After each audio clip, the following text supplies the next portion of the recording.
peeps and creeps, and welcome to Fright Club. I'm Gav, he's Danny. Hello. We are the Fright Club NI, and this is a brand new episode of Monday Night Frights. And on tonight's show, we're talking about the first ever summer blockbuster and one of the greatest films ever made.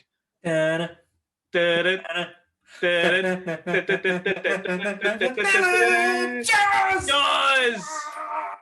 Slow ahead. I can go slow ahead. Come on down and chump some of this shit.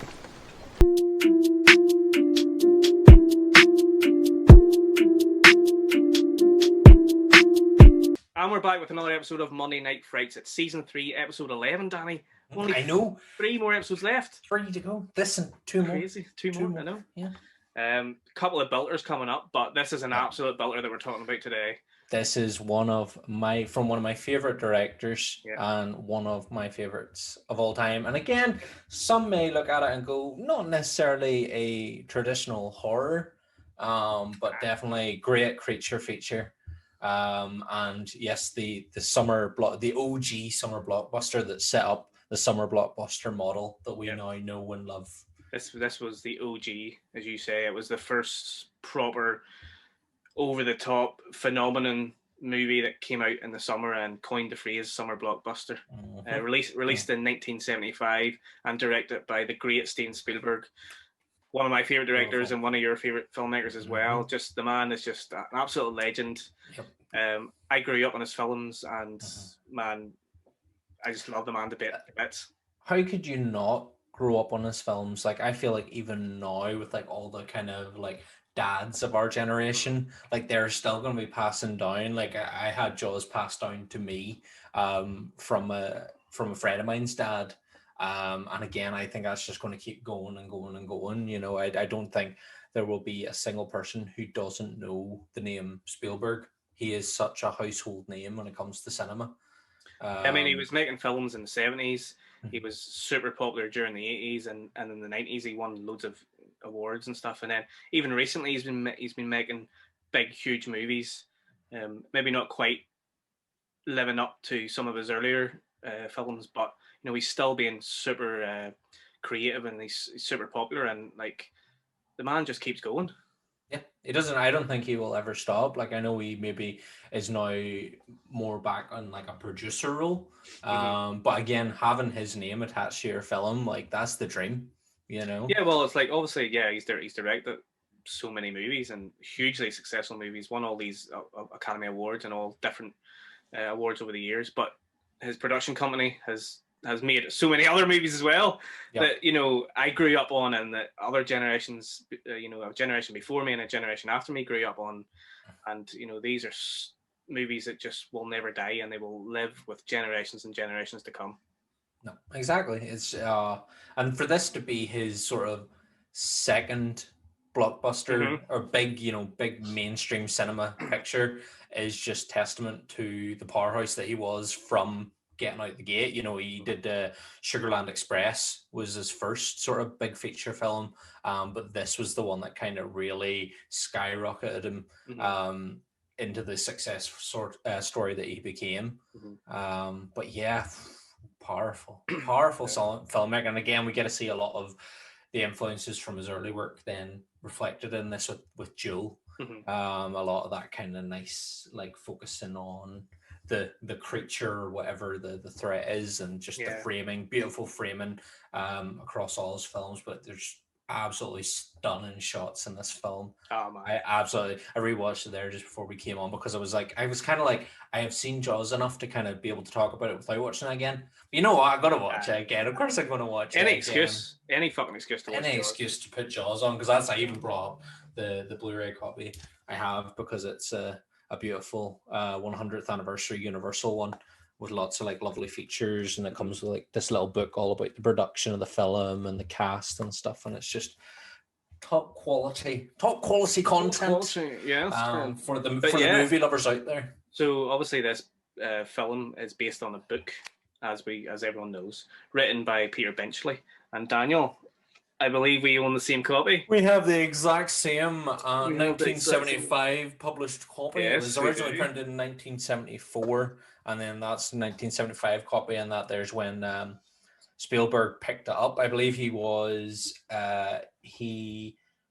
just finishing the third edit for Sugarland Express, and he went out into a hallway and seen Jaws sitting on a table and picked up. We wasn't even sure if it was a book about dentistry or, you know, he had no idea, and he picked up and read it, and that was it. Then he wanted to get involved with the film, and I believe then the producers behind it wanted him to be involved, and then the studio execs were a bit reluctant at first. They wanted kind of an old hand at it, and they basically said, look, you can go ahead, but don't come crying to us when it all falls apart. But thankfully it didn't, despite all the things that we will get into, all the issues that happened during the production of this film. We will do. But yeah, it's amazing how much of a risk, how many risks were taken with this film. You know, Steven Spielberg was seen as a risk. The production locations were seen as a risk. There was so many risks involved. And the fact of the matter was that they actually believed it was going to ruin a lot of careers, but only it did the exact opposite, which is amazing. What a success story of a film. Yeah, it's I mean, the story behind the film is almost as engrossing as the film itself. Spielberg's 26 years old when he made this film. We are older than him, and I mean, if I had been able to achieve that near 2 years ago now, if I'd been able to make something like Jaws, I'd be absolutely crazy. It's insane. But yeah, he was, as you mentioned, he wasn't the first choice. He was actually the third choice director, and he had a bit of a relationship with the producers because of Sugarland Express. That hadn't actually been released yet. As you say, they were working on post-production at the time, and the producers had bought the rights to the book in 1973 before it was published, and they wanted this to be their next film. So they were kind of searching for directors, and they had already spoken to two directors before Spielberg, and obviously because of their connection to Spielberg through Sugarland Express, they said, no, this guy might be actually the guy that we need.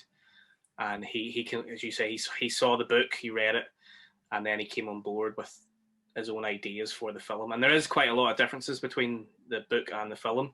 A lot of subplots are just stripped away. And again, I think that's a pretty good thing, because it would have probably bogged it down with too much human shite. Oh, absolutely. You know? And I think that's a problem that a lot of kind of monster movies and stuff gets bogged down with, is that we don't really get enough of the monster. And I think the balance in this between the human shite and the monster, for all that we actually see of Bruce the shark, it's a nice balance. It's not like not Kong versus Godzilla, but the first Godzilla movie that came out, and it was just like, I came here to see monsters fighting, not the humans doing their human thing. Yeah, I mean, that's a common complaint about a lot of monster movies, especially that movie in particular, that kind of didn't start the conversation, but it was one of those ones that really put it to the forefront. But I think in this film, you're right, the balance between the human relationships and the monster is it's so perfect, and it's really done so well. And Spielberg instantly wanted to cut a lot of subplots out, because he knew that the film would be sold on, the last act, the part that they're out on the boat on the orca, and they're fighting this shark, this monster, this creature. Yeah. However, I will say that, yes, it is a horror film. It absolutely is a horror film. But, I understand why people don't call it a horror film. And I understand that the family drama and the dynamic between Brody, who's an amazing character, his relationships with his children, with his wife, and with his job, and the island itself, Amity Island, and his responsibilities is very important to the story and integral to the story, and it helps the balance there with the monster. But his relationship with the other two guys as well is just unreal. Fantastic. It's such a great, this fantastic thing about it is it's all kind of just like wee moments of his relationships with those, but they're just, it's exactly what we need as an audience to understand that he's our hero, and he, straight from the get-go, he is a likable character. And there's a beautiful wee moment where he's sitting and he's kind of just thinking about I think it's just after the boy dies, the one that's like chewed up on the lilo, and he's obviously kind of just like done with it all. Little Kintner boy. Yeah, and and he's just kind of, they've had the town meeting and everyone's kind of shouted at them and been like, why didn't you close the beaches sooner if you knew this was going to happen? And he just feel really down and out, and he sees his son like copying all his wee gestures, and he's just like, give me a kiss, and the son's like, why? And he's like, I just need it. And it's such a nice human moment and just a really lovely moment, especially with Spielberg, who really doesn't often show father relationships. It's normally an absent father in a lot of his movies. So to kind of show that really nice father-son moment and a family moment, I thought was great, and just makes you like him as a character and shows you how important it is that he protects his family from from the evils of the sea, because again, we know that it's not actually just the shark that he fears, it's the sea itself. He has a fear of drowning. And yeah, it's just what's Spielberg just had a way of really just cutting it right down to the base elements that we needed to understand the story and the motivations of the characters. And yeah, I mean, I think it was Peter Benchley did the 3 original drafts of the script, and then it went over to, there was a Pulitzer Prize winner, and his name escapes me right now, but he did the final draft and the redrafting on set. And I believe it was actually him, then the Pulitzer Prize winner, that brought the sailor story, the World War II story, to the script. That wasn't actually originally in the script, but he's the one that introduced that story that Quint tells about the sailors being taken out by the sharks, which again, what an amazing moment in cinema. Well, the writer who wrote the more recent drafts was a writer called Carter Gottlieb, who had worked on, I think he'd worked on some comedy films before, maybe The Odd Couple and stuff like that. I'm not 100% sure, but he was more of a comedy writer. So when he came on, he was bringing a little bit more of the kind of realism, the family stuff, and maybe a little bit of light-hearted moments in there as well. Yeah. But he wrote most of the final draft, and he actually appears in the film as well, as does Peter Benchley. Peter Benchley's the reporter. You're the journalist or the newscaster or something, isn't he? The one that's like walking along the beach and kind of reporting on the whole thing. I found the Pulitzer Prize winning playwright who wrote for it was Howard Sackler, and he wrote the Indianapolis speech. Yes, Sackler, that's the surname. He brought that to Robert Shaw, and Robert Shaw actually, your guy Sackler, said that Robert Shaw actually came up with a lot of that monologue himself. Because again, Shaw was the playwright. Yeah, exactly. He came up with a bit of the backstory to Quint, and he actually, when he brought that idea, that was Robert Shaw who sort of came up with a lot of that dialogue, or monologue, I should say, himself. So, I mean, Robert Shaw, we'll get to him in a minute, man. Fucking hell. Powerful. Just to go back on to the book and the differences between the film and the book. I mean, most people will know all this anyway, but there was sort of like 3 major differences that I got out of whenever I read the book years ago, that I can remember off the top of my head now. And obviously the first one was the subplot of the affair, which was Brody's wife who had an affair with Hooper, which, wouldn't have added into the film. It doesn't. It was a wee bit boring in the book as well, and I don't think it would have added anything to the film. I read the book maybe about 7 or 8 years ago. I don't know if I would have enjoyed the book had I not been such a big fan of the film. It is well written and it's a pretty good book, but had I not been a big fan of the film, I don't think I really would have cared for the book that much. Yeah, which I'm sure most people have that opinion as well. But that was one of the main things that I got out of the book, is that you didn't need to have that affair happen in the film. Yeah, I was going to say, would you say this is one of the instances where we can say the film's better than the book? Absolutely. A rare instance? Absolutely. There's not many, but I would say that most people would say that this is one of the number one films of all time, that the film is actually better than the book. So another big thing that changed was Hooper dies in the book. When obviously at the end he actually dies. He doesn't resurface and join Brody, which he does in the film, which again, is such a nice little moment at the end of that film whenever he resurfaces and they have that moment together and they sort of laugh and they're sort of paddling off together. That's just a great way to finish a film after all this shit. It's great. I love the wee closing line as they're paddling off is excellent. It's just such a just real kind of buddy moment, and you're just kind of like, you're along with them for the ride and you're just like, haha, yeah, you know. And then the beautiful shot, that big wide shot of the beach as they're swimming back into shore is just. I know, and obviously, if they had done the affair thing, yeah, you would have completely diminished the relationship of the three men on the boat. Exactly, it wouldn't have been the same relationship, and that was a very important part of that third act, because you needed to have that relationship between the three guys. And the other major thing was the way that the shark died. Obviously, in the film, it's big, dramatic. It's visual, it's cinematic, so you need that big, huge, over the top death, and he gets blown up, by the scuba tank and stuff, and you get that famous line, smile you son of a. I know. Classic line. What a great moment in the. It wouldn't have been the same if the shark just sort of died. It would have been. It would have maybe been a bit more horrific, because the end of the book, like, yes, it's horrific how Quint dies in the film, being like chewed apart and he's spitting the blood everywhere, and is absolutely, like, I mean, this film is quite gruesome. Like, there's a few gory scenes, and that is like one of the most gory is Quint being chomped up. But the book ends with Quint, his legs like caught up in the rope, and he's dragged down by the dying body of the shark. So he's basically like drowned to death, and is basically like floating like this in the water, by all descriptions of the book. And you're like, that's kind of fucked too. Like, I definitely think drowning is a horrendous way to go. Visually, it wouldn't be as appealing, obviously, on the film. The film, as seeing him trying to fight this shark as it's eating him alive. That's a bit more heroic. There's something a bit more kind of heroic to growing out fighting, rather than just being, for me, kind of going down, being pulled down into the darkness is kind of a Disney villain way to go.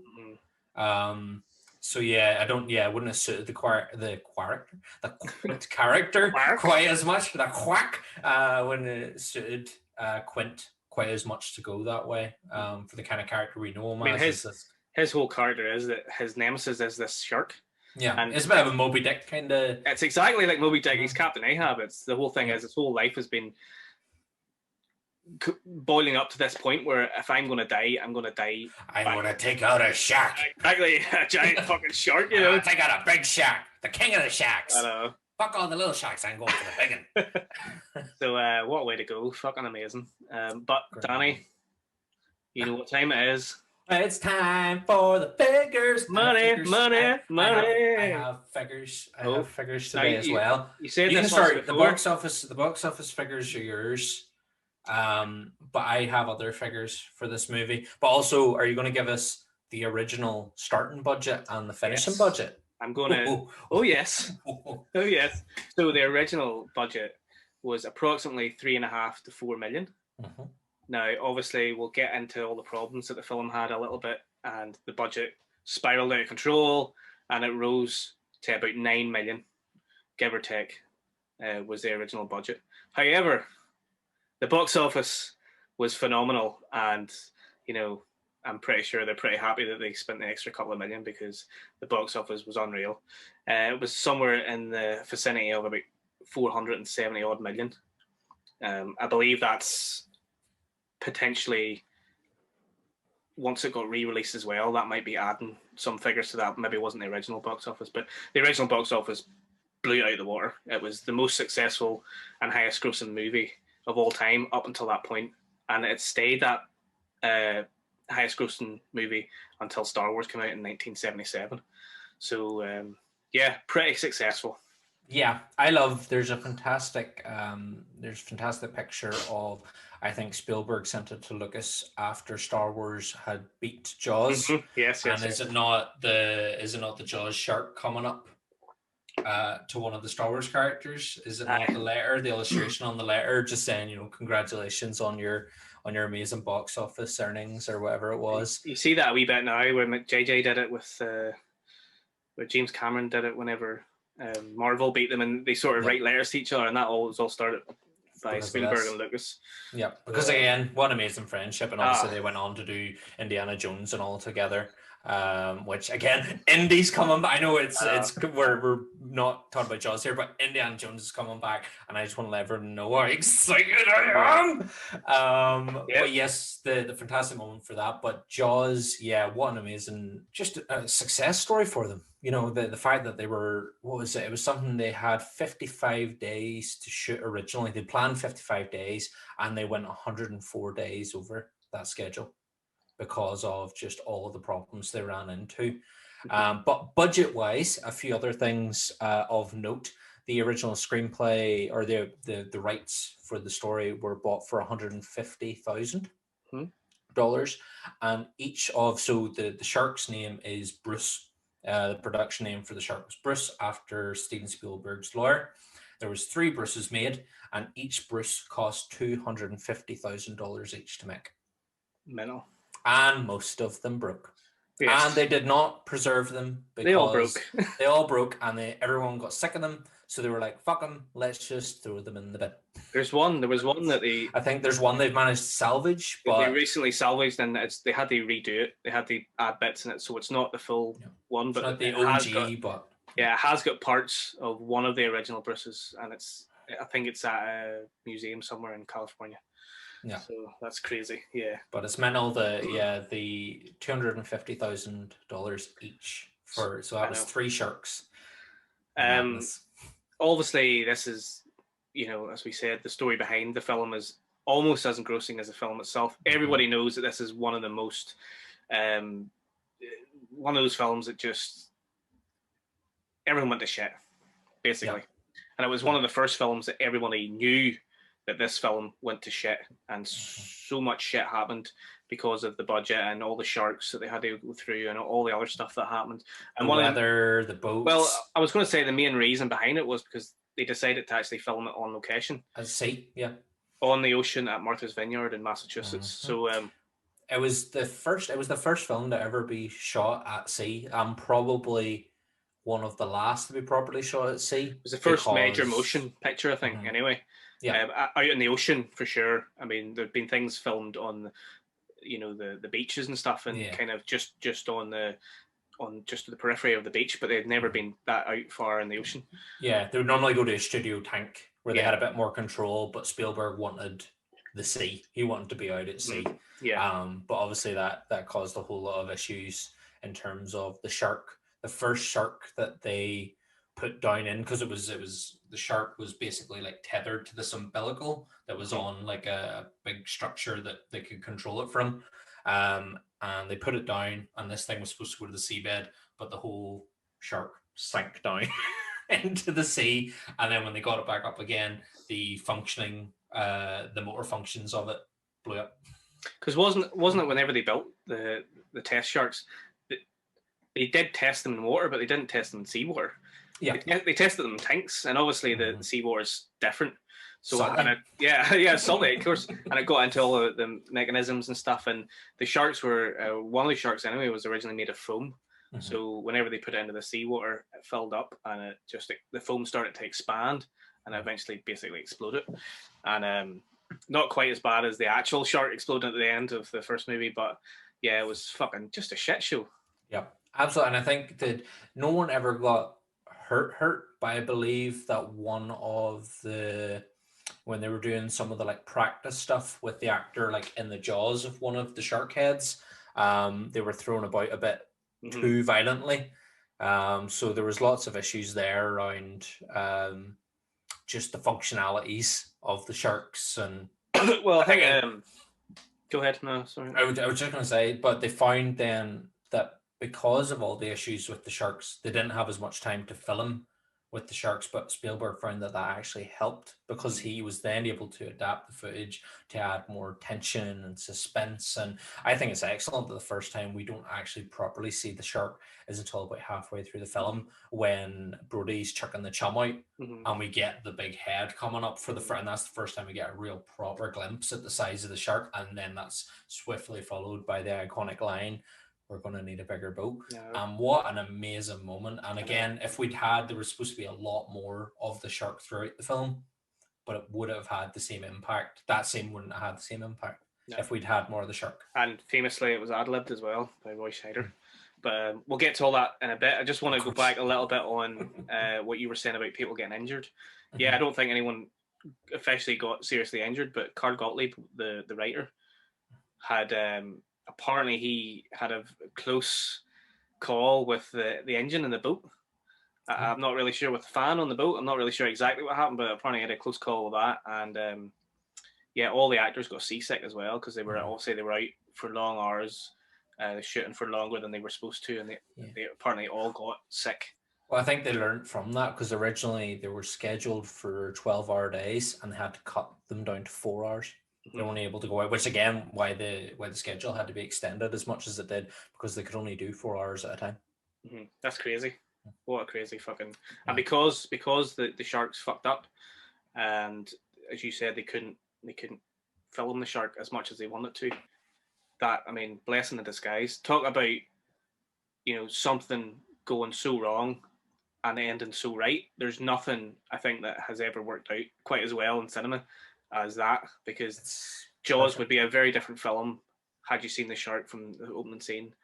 And we'll get to it, but we need to talk about the score, but we'll get to the score soon. I don't want to go there. But yeah, if we didn't have that score, if we didn't have the way it all worked out, it would be a completely different film. We probably wouldn't be talking about it today, not in the same esteem anyway. So I'm very glad that the sharks all fucked up, and I'm very glad that Spielberg had the no to sort of decide against trying to rebuild the sharks and trying to do all that, and just said, no, let's try and work around this. And his workaround was showing less is more, the Hitchcock method.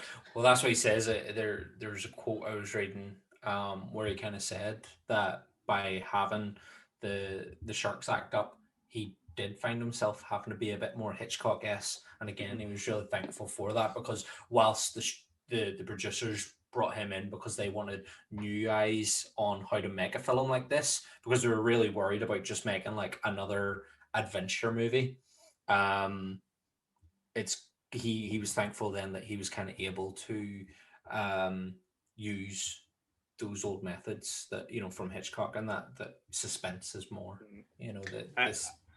I think as well, had they not been able to do that, and they had just, they were able to show the shark, it would have been more of an adventure movie, a little bit more like Moby Dick, or like those old pirate Treasure Island type movies, and it wouldn't have as much elements of horror in it, and suspense. And because they couldn't show the shark, they had to obviously just show lots of dark ocean, and they obviously filmed actual footage of sharks moving around, and they were able to use a little bit of that as well, and the score just makes everything so much better. And so much better. What I love about the film is it's one of the first films, I think, that I can remember anyway, that you actually see the POV from the shark, from the creature, and I don't ever remember seeing that before. Obviously, loads of films would do that afterwards. A lot of slasher, Michael Myers, and I suppose Psycho did it a little bit as well, and Peeping Tom as well did it a little bit more actually than Psycho. But definitely Jaws was the first film that I remember that I saw from that POV, and the reason they did that was because they didn't have footage and they didn't have the fucking shark to use, so they had to sort of go, right, let's pretend this fucking cameraman is the shark, and let's just do it from this angle. But again, it's all shot as if we're looking, but if that was an actual shark, it would be like, oh, I know, you'd see it from out here and it'd be like see the like pointy nose and all. But no, brilliant. And just talking about Jaws, like Jaws is one of my favorite films of all time. Same. Definitely top 5. And it's actually the first film that I ever remember seeing as a child. Yeah. It was definitely the film that made me shite myself as a kid. Like I vividly remember, I can see it now, I've closed my eyes, hiding behind the sofa in my old house when I was a kid, and holding the cushion up and dropping it down every so often, and is it there yet, and kind of being like, you don't actually fucking see the shark until halfway through the movie. It's just like shadows and the water murky water, or maybe the fin, you just get that. But do you know what it was? It's the score, man. It's the music by fucking John Williams, which is one of the greatest pieces of music of all time. John Williams is just one of the best, if not the best film composer of all time. I think he is. you know, I know a lot of old school people might argue against that and throw out a few of the older names, like, and that's grand. Like, I have no arguments there. But for me, his music put onto film defined my childhood. Same. You know, same, and it's so iconic. Like, I mean, you could play the first few bars, and you'd instantly go, "Oh, yep, Indiana Jones. That's E.T. That's Jurassic Park. That's Star Wars." It is just absolute iconography. Like, it is, honestly, and it really does make such a difference to the films, and you know, and the fact that he and Spielberg have such a rapport with each other, and they just know how it needs to work, and they know how to talk to each other. Like, I was reading up about the score for this film, and originally Spielberg kind of wanted it to be a bit more serious. He didn't really like he want in his head he had a more sort of serious thing, a bit more, probably, I imagine something you would probably hear in like a documentary about sharks or something. But John Williams went, well, no, that's not what you've just shown me. What you've just shown me is an adventure piratey romp. And he's like, and I know the studio didn't want that. It's got more of a horror element, but he said, you know, he said you need to have that kind of those wee uplifting, adventurous, oceany moments, followed by the mindless dums of the main shark theme, you know, and that kind of idea of letting the audience know when it's far away and when it's getting closer and closer and closer, and then attacks, you know. And he kind of describes it as the music is meant to be interpreted as the mindless pursuit of the shark, you know. And I just thought that was brilliant. The music is, it's the first time that well, I think anyway, I mean, again, it's maybe happened before this, I don't know, but as a child, as a teenager, even as a young adult, and even now, it's the first time that I can think of music being a character in a film, not just being a piece of music that's accompanying some pictures on a screen. It's an actual integral part of the film, and it's actually a character because they couldn't show the shark, they had to use that piece of music more and more. And the rhythm of the music, you know, the slow do, the two notes at the start when it's far away, and as you said, when it gets closer, it gets quicker and quicker and quicker and quicker, and little notes get added a little bit here and there. Yeah, that is the shark. It's not just music; it is the shark, and it's fucking amazing, and I love it. It is, and I mean, you instantly know. Like, there's even like people who haven't seen the film know that when they hear they know what it's in reference to, and they might not even know. Like, I know, like, kids who know it because it's been referenced in a cartoon or someone, you know, like, I think is it Shark Tale, there's the bit where one of the characters is going like da, da, da. This film's notoriety and everything that we know about it has become so ingrained in pop culture. It's not just the film itself, it's everything around the film that is now referenced. And yeah, I think that's a real testament to how powerful this film is, you know, that even the in-jokes of the production team are pop culture facts, you know. And Amity Island is like become an iconic place in cinematic history, and the Orca is very iconic, and you know, everything. And I just realised I've got Bruce. You got Bruce sitting behind you. Yeah, I do. Is that the one that's eating Quint? That's the one that's actually eating Quint. Amazing. I'll get a close-up picture up on Instagram. We'll have to. I've seen. Have you seen those Horde? I think, is it Horde Tunes? Yes. And there's one Terrortons, I think it's called. Terrortons, that's it. And you can get one of Bruce. Yeah. Quint, and I really like it. It's really nice, but you can use the Bruce as like a pen holder as well. Brilliant. I think I might have to invest. Oh yes, you have to, man. You have to. But talking about it being such a big movie, it was like pre-Star Wars days. It was obviously it was the highest grossing movie up until Star Wars came out. But the marketing campaign behind it was apparently fucking massive. Like, they put a lot of money into it. Universal. It is Universal, isn't it? Universal, yeah. Obviously, it was everywhere, and I love seeing all the old pictures from back then. You know, 75, when all the old cinemas had, you know, the big signs out and queues around the corner the whole way down the road, and people were going mad for this movie. And I just kind of wish that cinema was like that now. I mean, it's just I love there's like all the different, like this year's got like all the different sort of Posters. posters and stuff, but like Yeah, all like- the different ones from around the world that feature like this one's pure mad. It's got the woman like in Bruce's mouth. That's crazy. You know, and there's just like the different ones that feature like the cast, and then like there's this random weird one about, you know, this one does make reference to Bruce. Bruce is coming back. So that must have been for the re-release. Yeah. But again, just like, you know. I mean, that poster is iconic as well, isn't it? Yeah, just that, the shark coming How many times has that been copied? Endless times. I mean, so many times. So simple, but just so iconic. And like everyone, even if you didn't see the word Jaws on it, you would just know, well, that's the Jaws poster. Like everyone knows what that is because it's so simple, but it worked so well. I think it's the same. There's so many moments in this movie now that I think you could silhouette it and not have any words or anything on it, but you go, that's from Jaws. Like I think, I don't even know if I have it kicking about here, but I had like a badge and it had it was like the sky, and then orca. Blue hue. Loads of blue hues in this movie. Oh, yes.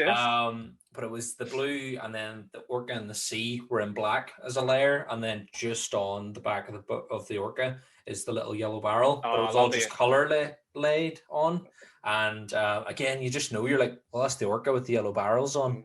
Love those yellow barrels, man. Mm-hmm. They're iconic too. I mean, who would have thought fucking 40 odd years, 45 years later, is it? 45? 75, yeah. 46 years later, my God. Yeah. We'd be talking about yellow barrels and being like, oh, Jaws. You know what I mean? Jaws. Crazy. Jaws and the arrow barrel. That's, I mean, the color yellow was so important to this movie. Again, it's one of those things we did Jaws as part of the Hollywood cinema module on the course I did. And again, the amazing thing is, like, for me, if you're going to go to uni and you're going to do film, like, you have to have seen Jaws. Like, Jaws is an integral part of cinema. So when we went into the module, the lecturer asked, right, he was like, I'll ask who here hasn't seen Jaws. He's like, because most of these probably have, but the amount of people that I think there was about 6 or 7 people put their hand up because they hadn't seen Jaws. Wow. And I was just kind of like, what are you doing here if you haven't seen Jaws? Like, honestly, I mean, I would never say that I'm a gatekeeper of any kind, and I don't agree with gatekeeping at all, but there's just certain movies that if you're a lover of cinema, you have to do it to, you have to do it to yourself to go and watch those movies.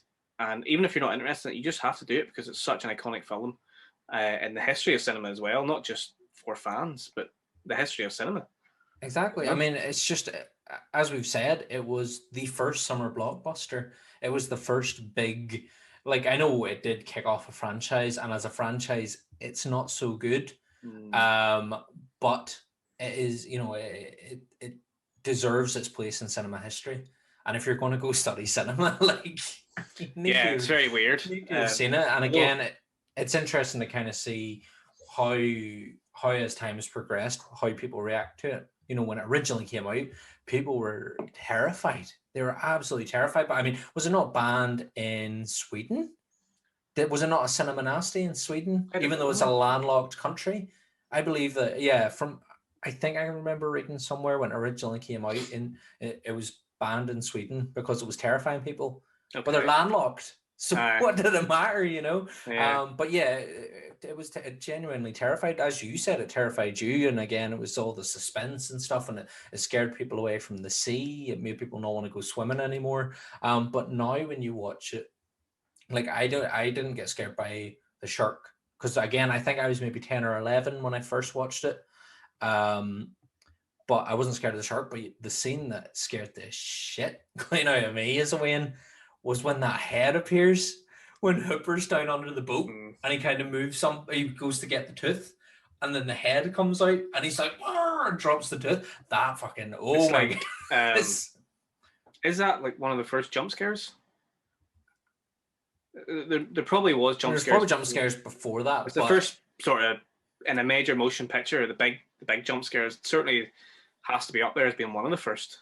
I would say so. Like, it still to this day is a big, because again, we watched Jaws as part of the course, And again, you could tell who hadn't watched it, because when that scene with the head came on, the amount of people were like,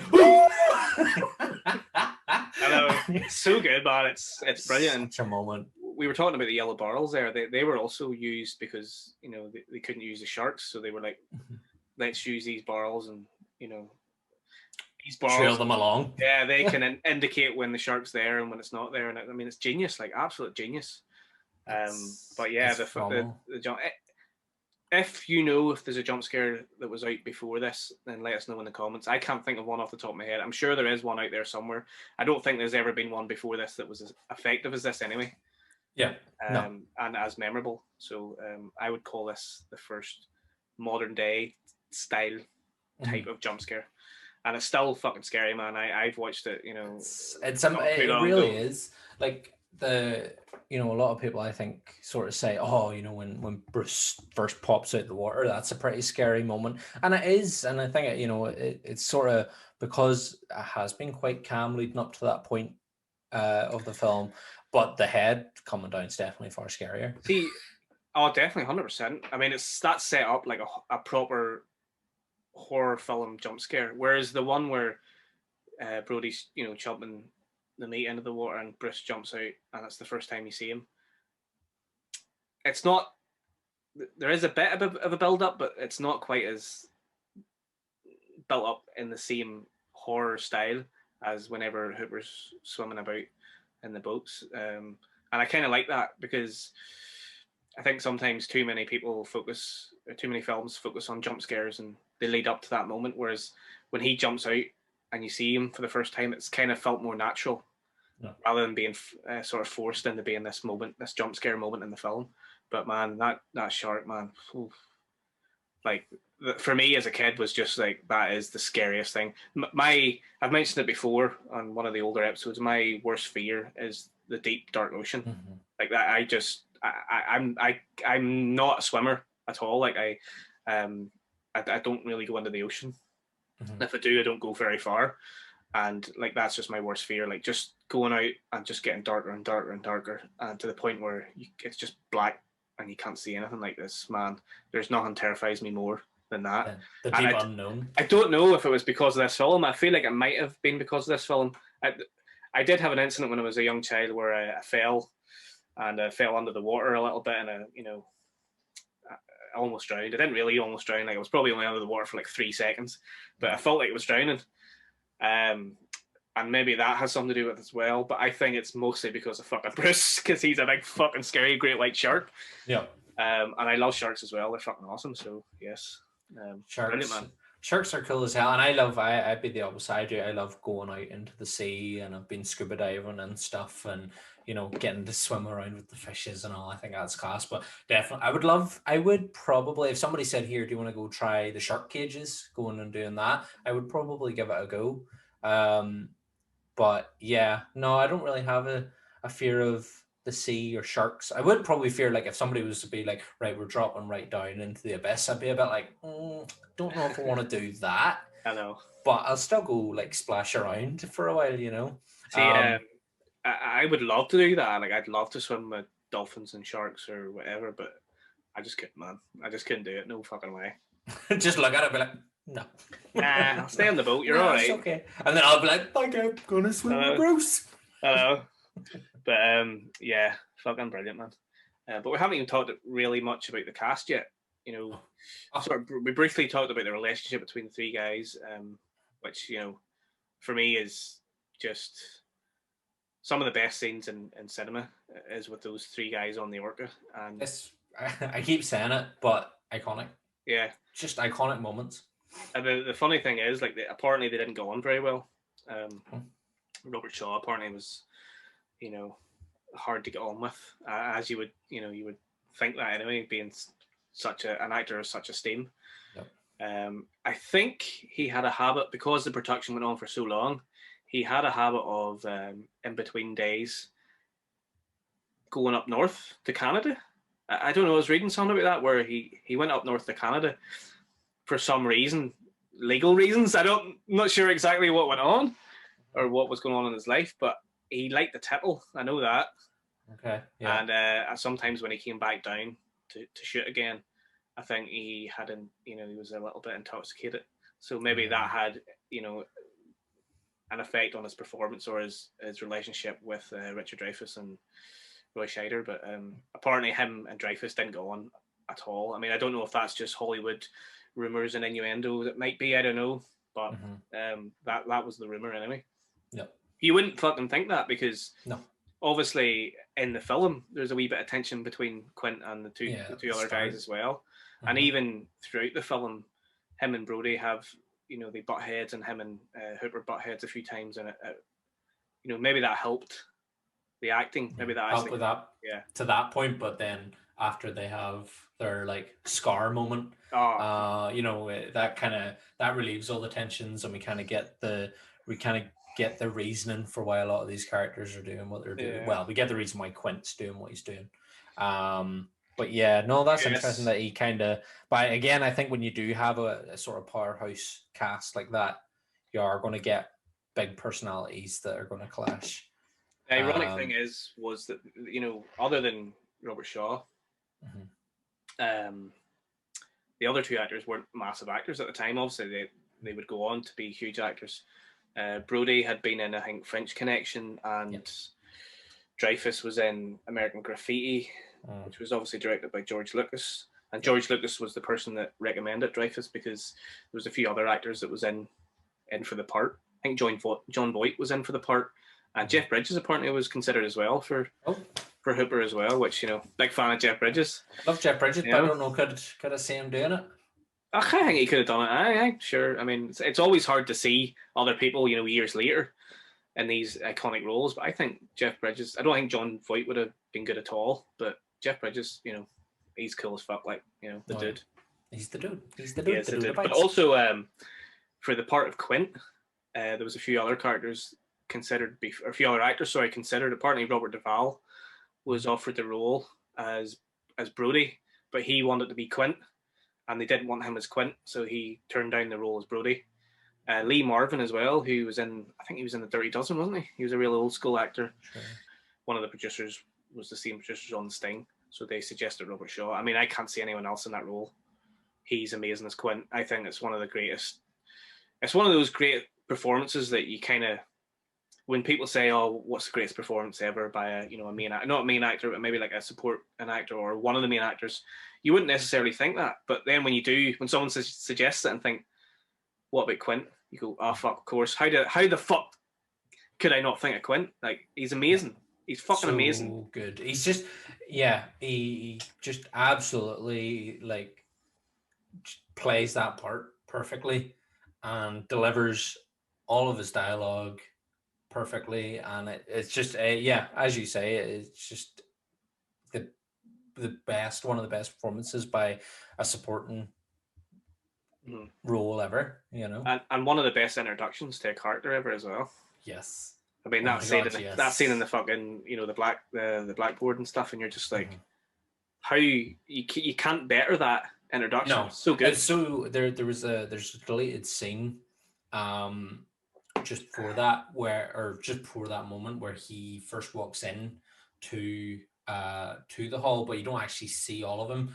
The shot is his car door, which has Quint and then the shark drawn on it, and the door opens and he steps out and you just see his shoes, and then he walks up into the town hall. But no, the way they did it, they're cutting that out and just having him scratching his nails down that board with the big shark drawn on it with the wee man in the shark's mouth is fantastic. Absolutely fantastic. It's weird because at the very start you're thinking, "Oh, this guy's a villain."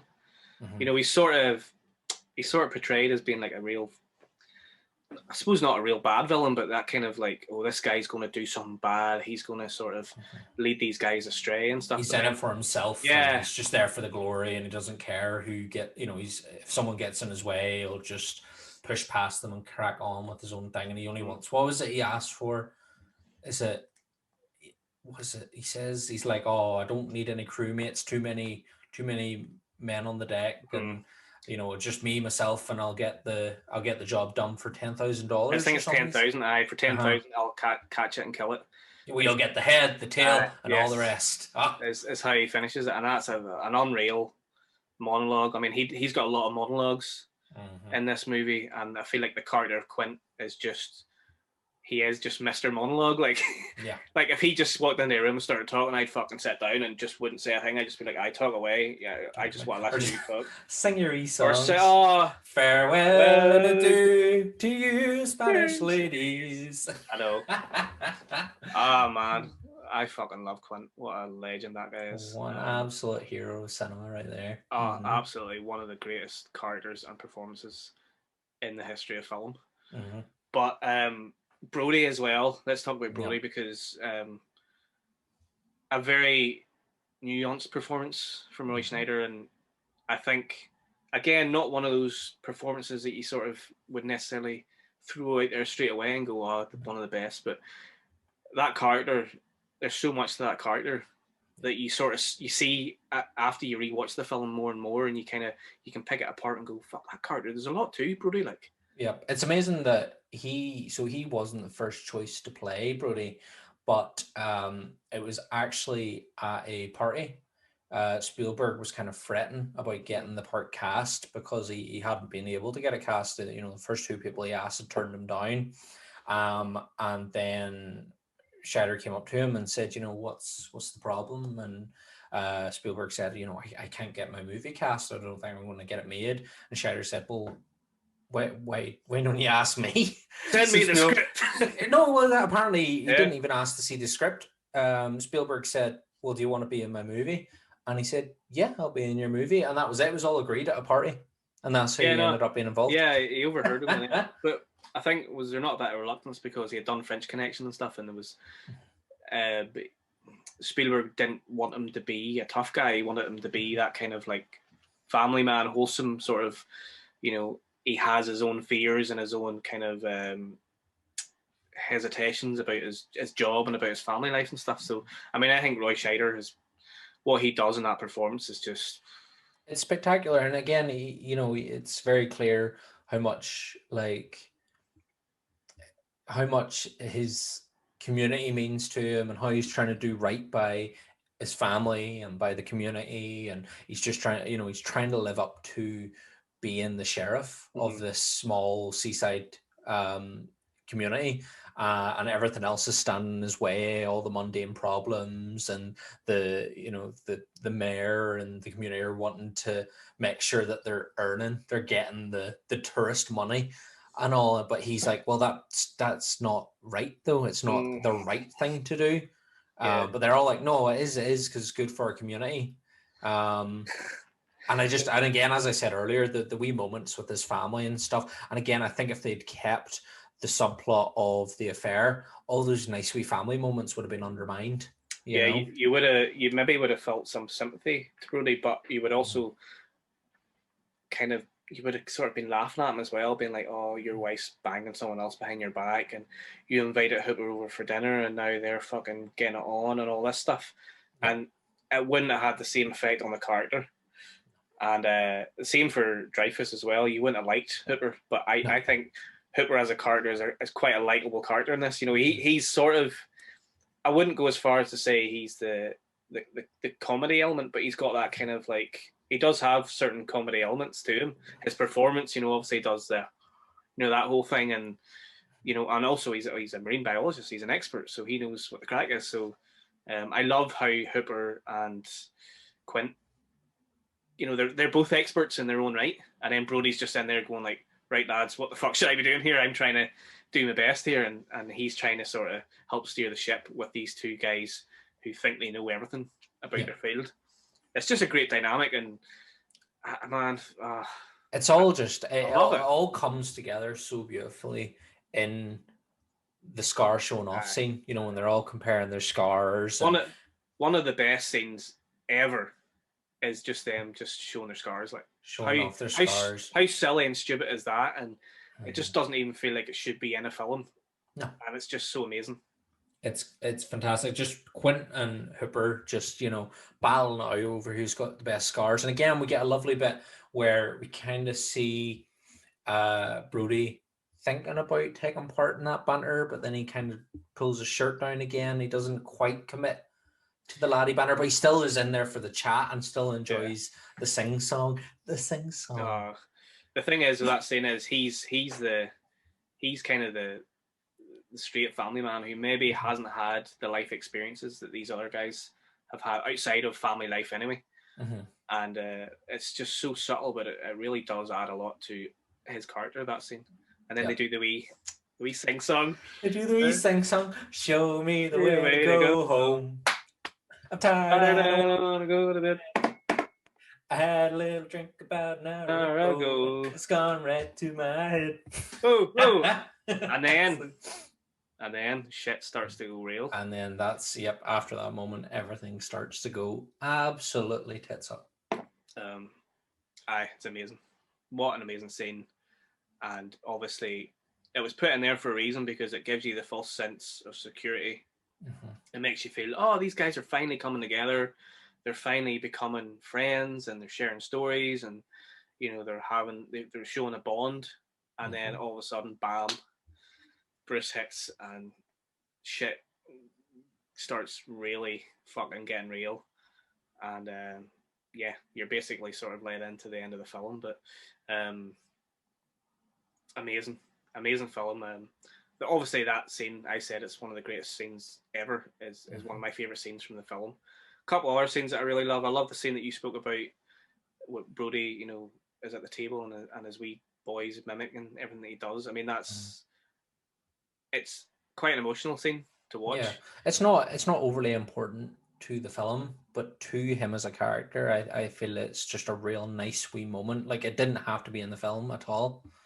It's 100% a character-driven scene, and it just reminds us that Brody is an everyday man. He's just a normal father. He's feeling the pressures of his work, and he's just trying to do everything that he can to help the community and to help his own family and to help himself as well. But that's a great scene. I love the introduction to Quint. Is amazing. I just love everything that Quint does. All the scenes in the Orca is amazing. Everything's amazing. I love the scene actually when even Hooper arrives, because the community are all gearing up to go out and hunt this shark, and there's people carrying guns and people carrying nets and spears, and their dogs are going out with them, and you're just like, what the fuck? Like, this community. And you hear one of the wee harbormen say to Hooper when he gets off the boat, "Oh, you aren't going out with all these nuts, are you?"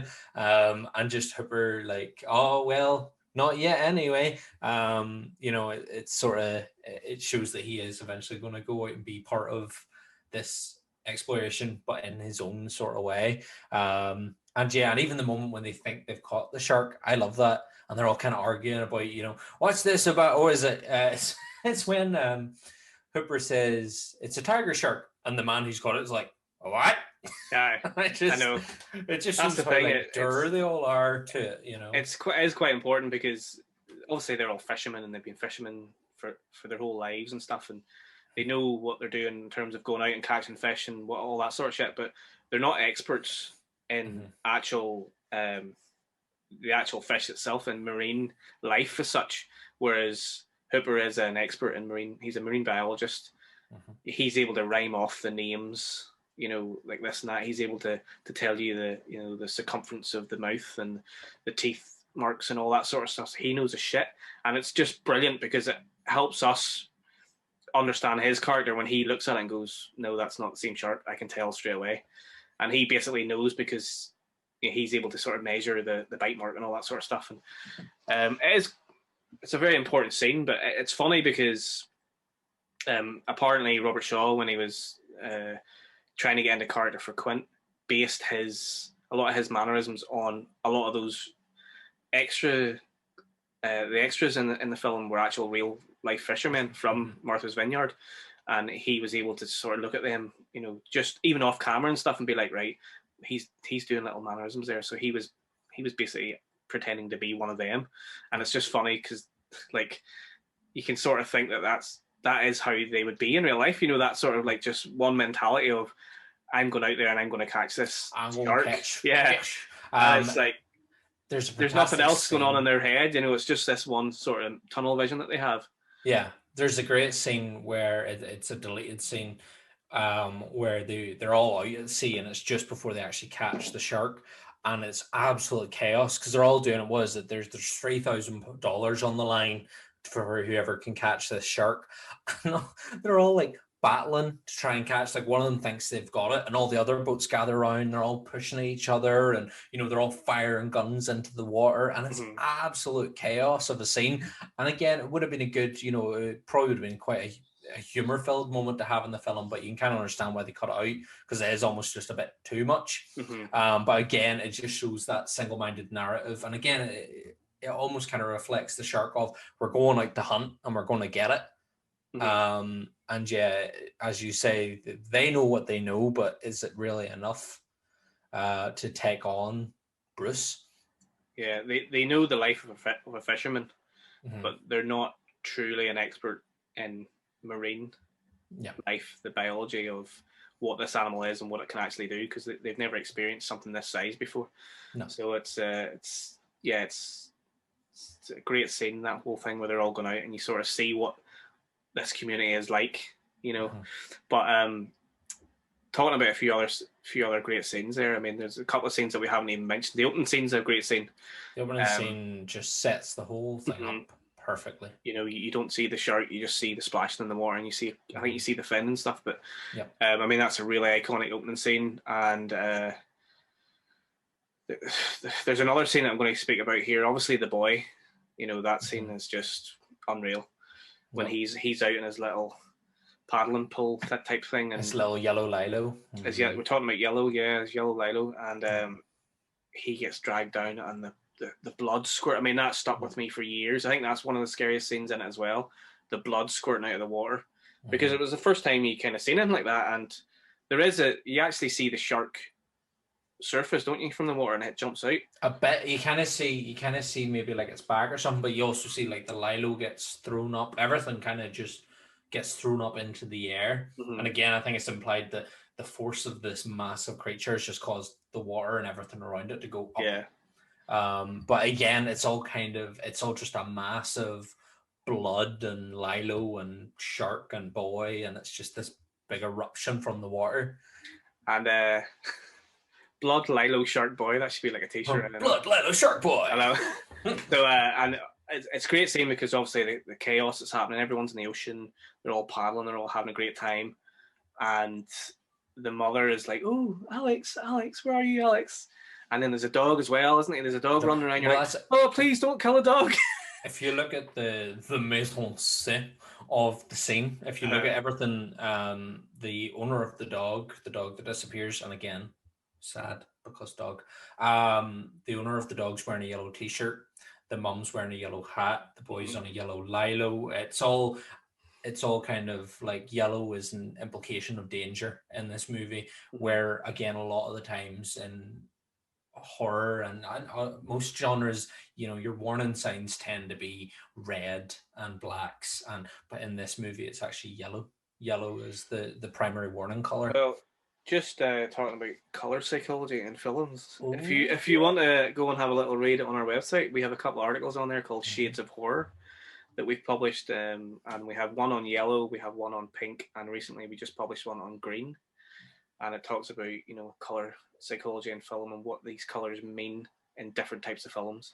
And yellow's, like I said, to danger as well, but it's also insecurity and madness was one of the things that I got from it. So there's definitely a certain madness that kind of starts to evolve in Brody, the character, as the film progresses. Because, we see, he's kind of almost just leading up to that moment. He's paranoid. He has a real sense of paranoia.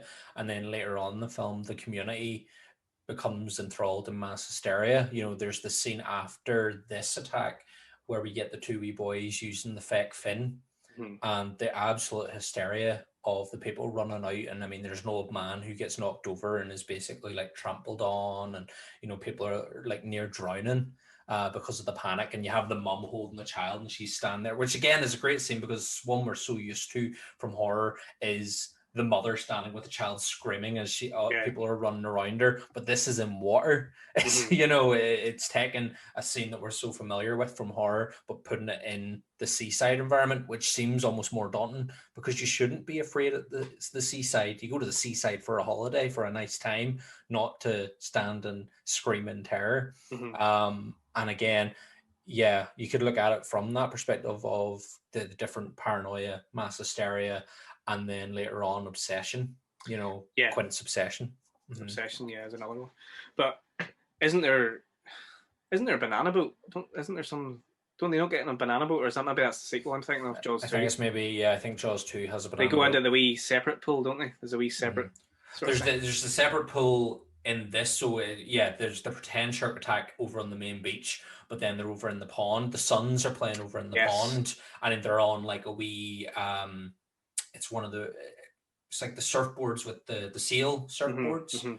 They're on one of those, and the three boys are like fiddling about on that. And then the wee fella comes over on his rowboat, and he's like, "You boys okay?" And then we see Bruce we just kind of get like a side view of his head below the murky water, and then he knocks your fella out of his boat, and in turn he knocks the boys off their wee surfboardy thing, and that's the. But there's fucking amazing, man. And then obviously, I mean, we can't go any further without talking about potentially one of the greatest shots ever is when Brody's sitting in his wee fucking just that wee chair, and the wife's behind him, and you get that amazing. I don't even know what you call it. Is it like a zoom dolly shot or something? Where the camera moves, but it zooms out, and you get that sort of weird. It was the first time I'd ever seen anything like it, and it's definitely one of the greatest shots ever. Where it just zooms in on Brody, and it's just that sort of sense of realization that, oh my god, what's happened. And it's beautiful. What a beautiful shot. What a way to kind of add like realization to a scene without actually saying anything. But in terms of shots, like this film is filled with beautiful shots. Like that's an amazing one, like moving shot.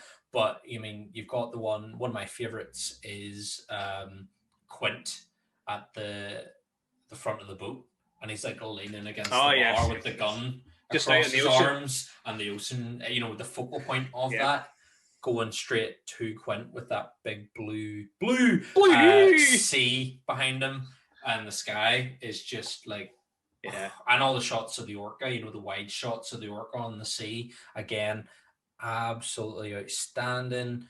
And even the beach shots and stuff, the nice wides of the beach, at the start when the couple are kind of running along the dune, and they're almost like silhouetted by the light, the sun going down, and just that kind of beautiful moment of them running along the dunes and then coming down onto the beach. Would you say that Mr. Spielberg knows a thing or two about shooting some nice shots?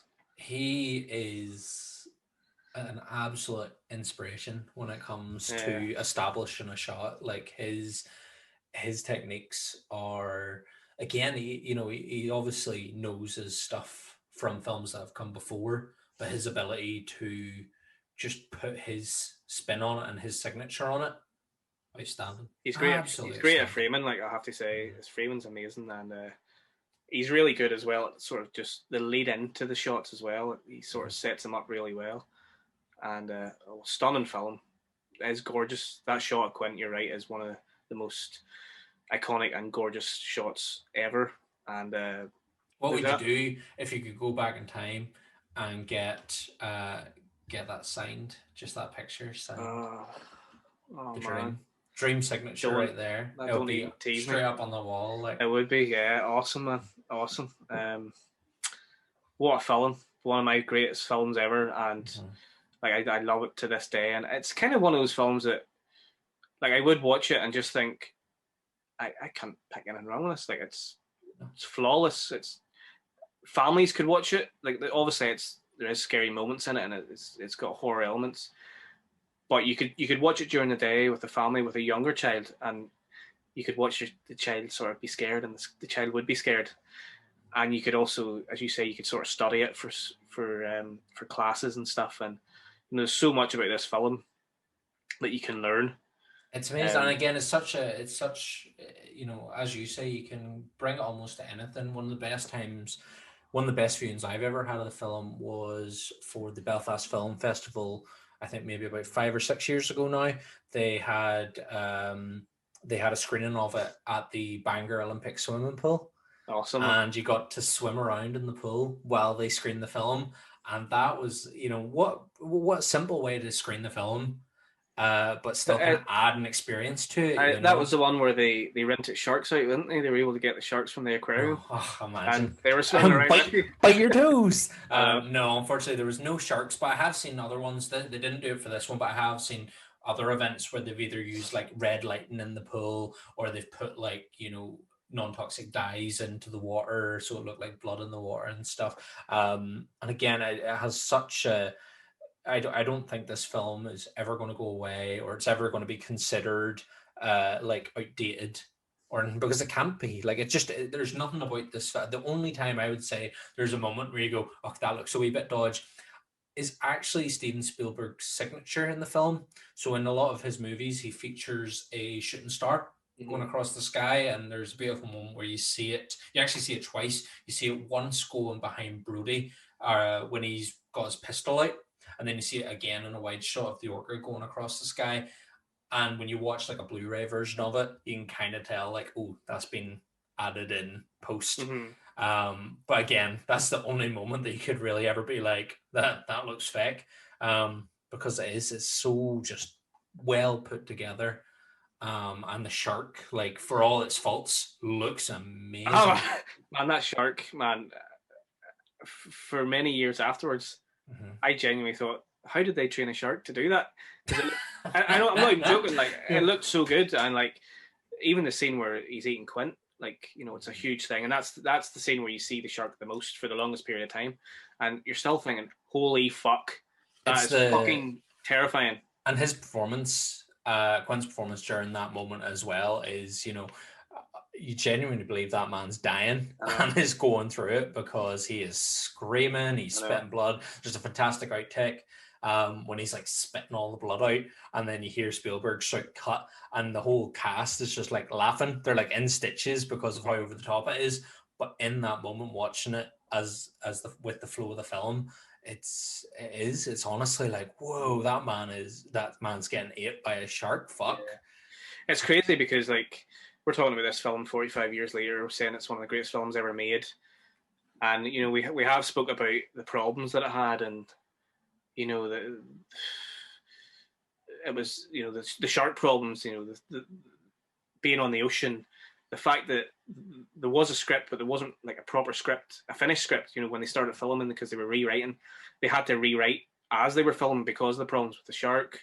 They had to, you know, the cast wasn't fully cast until like 9 days before they started shooting, which is unheard of. Like, that's crazy. And we're still talking about one of the greatest films of all time, and it's all down to Mr. Spielberg and obviously the cast and the people that worked on it. And I just want to say thank you so much, because this film means a lot to me, and it's fucking amazing. Not only does it mean a lot to me, but it's obviously hugely influential on so many filmmakers and actors that came after it, and films. You know, that's one of the most parodied films of all time, and one of those films that's just constantly tributed. You know, it's everyone tries to put a tribute in some of their films to do with Jaws, because it's just that kind of film, and it's, as you said, it will never get old. It will never look bad. It's timeless. It'll be passed down generation to generation. And what else can we say about it, Danny? It's just amazing. Yeah, I don't think I can add anything else to that. It is the ideal, you know. There is one scene that we haven't really spoken about yet, and it's probably one of the most powerful scenes in the whole fucking film. It's after the Kintner boy dies, and everyone's on the beach, and Mrs. Kintner walks up to Brody and slaps him, and my God, what a powerful scene that is. And I think that's a turning point in Brody as well. We talked about Brody quite a bit during this episode, obviously, but we didn't talk about that scene, and that's a turning point for his character, and it's a very powerful scene. Yeah, his whole motivation. Like, he is obviously motivated to protect the community, but from that moment, you can tell that he is even more serious about it, and he is willing to go out. He's willing to face his fear of the sea to do right by the community after that moment. Because prior to that, he's kind of very reluctant about even having his sons near the water because he's a fear of drowning. But from that moment where he kind of gets the sense slapped into him, and that's when it's a turning point.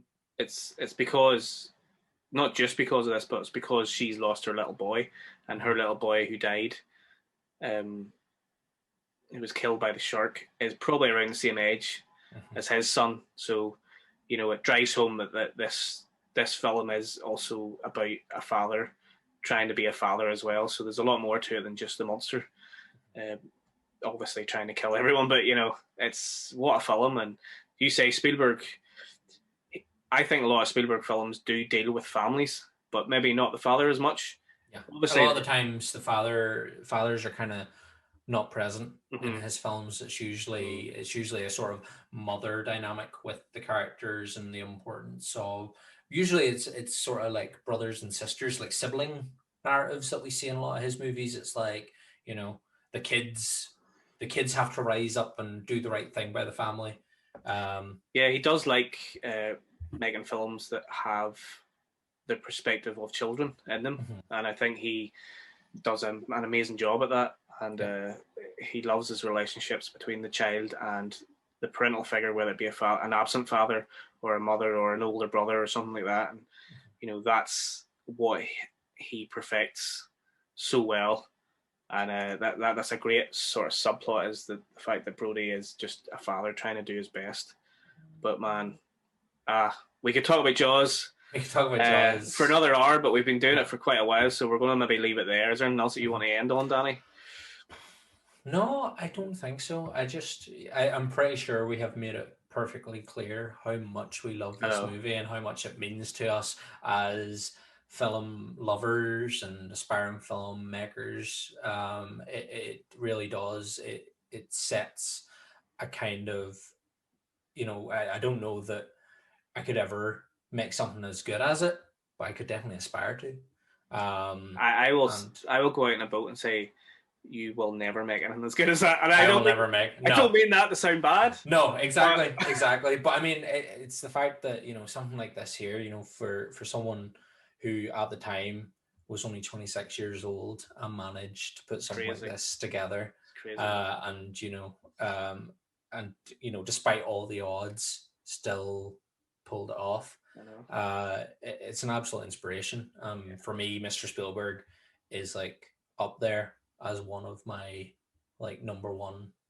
I think icons. I mean, I love Scorsese and I love Tarantino, and I love there's loads of other filmmakers that I love. But Spielberg, just because his films just are so important to me and they were in my childhood. And I always say, every time we do these episodes, I always talk about my childhood because I'm a very nostalgic person, as you are as well. I'm sure most of us are, but whenever you think about your childhood, things that were important to you back then tend to still remain important to you now. And just films like E.T.